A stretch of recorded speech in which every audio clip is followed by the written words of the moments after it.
Today, we've got an early tier list for heroes, minis, and gizmos. Let's get into it.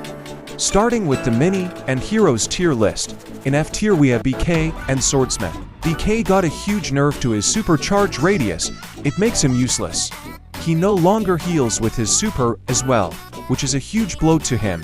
He's probably the worst hero in game. Swordsman could be in C tier, but he relies too much on his upgrades. His buff barely helps him. Next, the C tier. SK's isolation buff helped him by a small amount, but his revive is still mediocre, and there are better tanks, damage dealers right now. Fisherman is only in C tier because he's good at countering special tiles. Other than that, he has the worst clash ability in the game. Lumberjack's rework helped him, but Healing Ranger is just bettering every single way and outshines him, which is actually an okay carry on her own, but she literally gets hard countered by basically every mini and hero. B tier.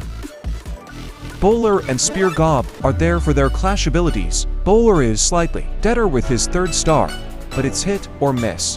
Magic Archer is here because it can safely snipe gizmos and do good damage. There are more efficient carries though. The majority of 2 Elixir minis are here because you can get gizmos so quickly. With them, Guard also moved up as it got really good buffs, and Archer isn't the monster it used to be. Knight is now a safe option to tank and could be an A. Miner is now much better dealing to damage. Ice was Wall's Countess. Wizard is a safe anti-healer.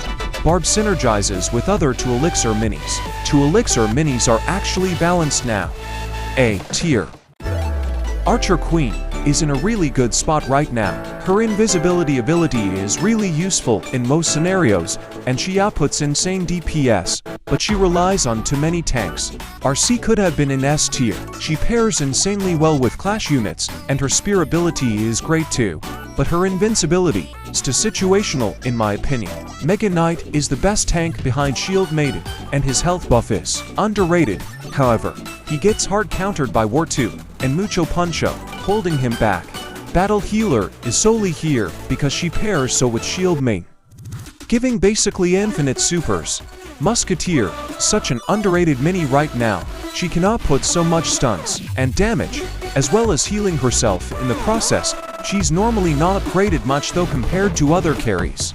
Prince is the best clash ability unit. He could have been in S tier as he takes away the hit or miss element with his new star ability, but you're really not upgrading him though. Giant Skelly is just a really solid tank with a bomb stun.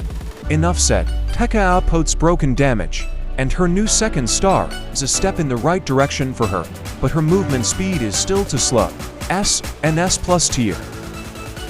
Monk's new ability literally full counters clash abilities, not to mention that he cycles supers so much now with his boast. He's insane. WM is still amazing, everything about him is above average, and his new ability provides insane utility. You know what I said about Mega Knight? I was wrong. Golden Giant is easily better with his rework, provides so much utility as a cheap tank. Mini P.E.K.K.A just provides so much value, especially with his Dissipate and crits, easily one of the best 3 costs. Vox stacks up so fast, and not to mention the synergy with Royal Ghost. She's one of the best melee minis. Countess is probably the best hero. She stacks up speed so fast and can carry your deck with barely any damage taken. Shield Maiden is the perfect tank.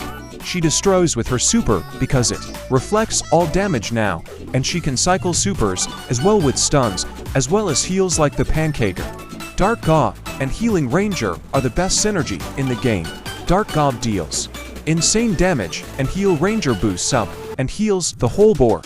They pair with Shield Maiden extremely well. Uis and Royal Ghost are here for obvious reasons, although I feel like Uis has gotten worse because of Shield Maiden and War 2. Now to the gizmos. Don't get me wrong, all the gizmos are good, but in my opinion Hot Pot is the worst. It just doesn't fill a certain purpose or provide as much value as other gizmos. King Tower destroys enemy gizmos, but is held back because of its high star cost and the fact that if you mess up its placement, you get 0 value. Pocket Artillery is actually quite good, but it takes too much time to fire them. Shot in most scenarios. Mucho Puncho is underrated. It counters many offensive threats like Countess. Sana should have been S tier. The revived mini, so broken, for example. Asana P.E.K.K.A can do 20 for damage. War Tootful counters so many minis, but if they don't have control units, it's literally useless. Elixir Pump is broken. You're able to 3-star minis with ease. Always try to use it if you have it. Tankaker literally synergizes with every melee mini. If you're using a Shield Maiden or Countess, get Pancaker. Training Camp makes carries like Dart God and Countess Machines, another broken mini. Saint Mirror full counters Archer Queen, Dart God, and P.E.K.K.A. The list goes on and on. Thanks for watching. If you're still watching, subscribe.